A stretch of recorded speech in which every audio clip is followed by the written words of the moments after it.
Hello po 'no.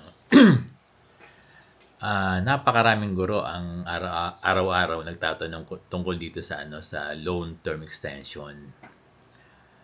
Sir Bong, kumusta na po yung kasi si Sir Bong kaya hindi masyado nakakapag-vlog ng 7 years o 10 years. Tinitingnan din natin kung may developments 'no. Pero seemingly ay for the past weeks 'no, wala tayong nagiging magandang update tungkol dito sa 7 years o 10 years. Hindi naman ako nakakalimot na palaging mag-vlog tungkol dito, no? Kaya lang nag-antay lang ako kung merong mga developments na sabihin na meron na, no?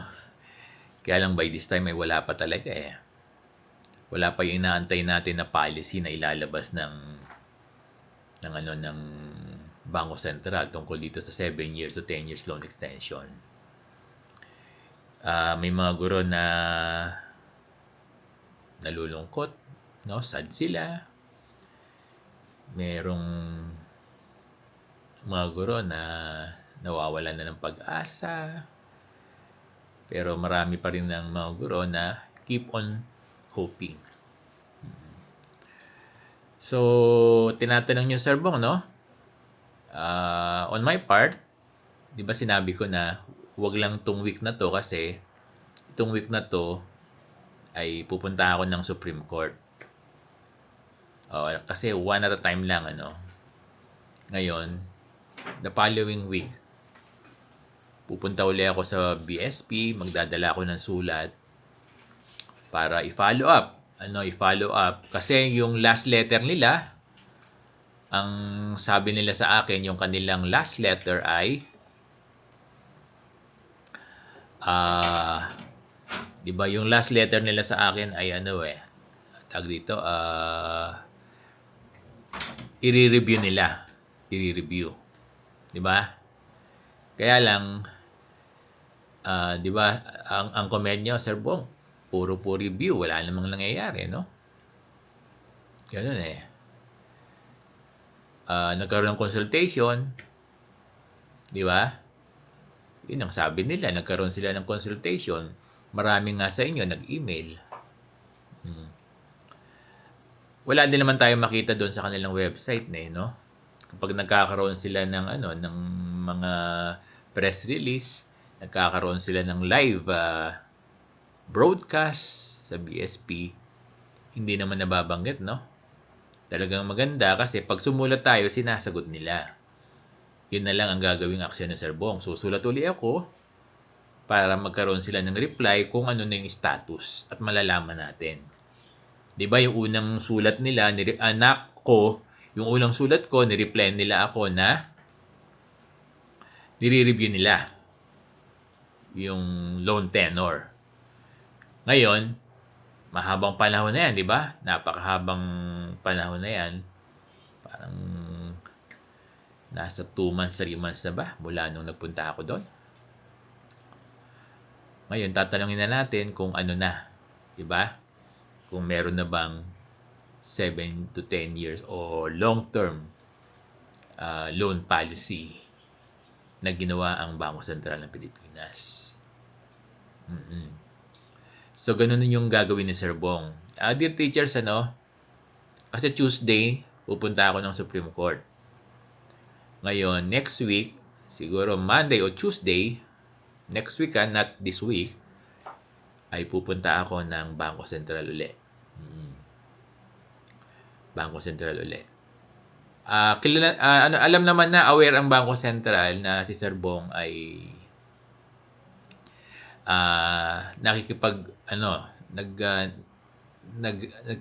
nagkakaroon ng communication, nagbibigay ng letter, ganyan. 'Di ba? Actually, na-meet ko pa sila via online eh. Naman sila? Very accommodating naman sila. So, tingin ko naman yung letter natin na ibibigay natin next week ay sasagutin nila. Nung nireplyan nila, saglit lang din naman. Mga 1 week lang, sumagot na sila doon sa sa letter natin. So, in-expect natin kapag nagbigay ako next week, we will wait for siguro mga 3, 4, 5 days, 1 week. Sasagutin nila. At doon malalaman natin. Kapag sinagot nila, malalaman natin doon kung walang plan o kung pinag-aaralan pa, ganun no? Ngayon, pag yung letter, sinagot nila na wag naman sana, no? Na hindi pwede. Ano? At hindi pwedeng gumawa ng policy na 7 years o 10 years. Doon tayo mag-i-stop. Doon ako mag-i-stop siguro na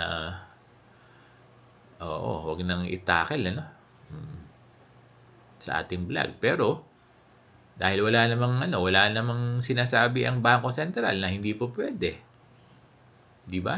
Ang post naman nila ay positive naman sila. Kaya lang, wala naman tayong nakikitang issuance nila o circular nila sa mga bangko or letter sa DepEd na pwede na yung 6, 7 years o 10 years. So sana po nakikinig yung mga yung mga people in the BSP. Baka pwede niyo nang tulungan, Baka yung ating mga authority sa BSP, baka pwede niyo ma-relay sa ating Bangko Sentral Governor itong hiling ng mga guro. Lalo na yung mga nasa department ng review, research, study ng mga policies ng BSP. Sana po ay napapanood nyo kami, Sana po ay naririnig nyo itong panawagan ng mga guro na magkaroon ng 7 years to 10 years. Malapit na pasukan, Malapit na pasukan, kakailanganin ng mga guro ng pera para sa pag-aaral ng mga anak, pang tuition. At iba pa pong gastusin na hinaharap ngayon ng mga guro. At kung may bibigay itong 7 years to 10 years, sinasabi ng mga guro na malaki ang may tutulong nila. Malaki ang may tutulong nito sa financial hardship nila ngayon. So, ang pakiusap po natin sa Bangko Sentral ng Pilipinas, sana po ay mapakinggan nyo. Sana po ay mapakinggan nyo yung panawagan na ito na mag-issue na ng policy, maglabas na ng circular para sa 7 years to 10 years loan extension na ipapatupad ng mga PLI na partikular na inuutangan kung saan may utang yung ating mga guro sa buong Pilipinas. By now po, tinatayang nasa 700,000 teachers ang baon sa utang. So sana po, Bangko Sentral na po. Sana nanonood yung ating governor, Yung ating governor, yung ating vice governor, at yung iba pang mga authorities natin sa Bangko Sentral ng Pilipinas. Nakikiusap po kami, nakikiusap po yung mga guro na sana maglabas na kayo ng policy ng loan term extension, loan tenor, ng mahabang taon ng pagbabayad.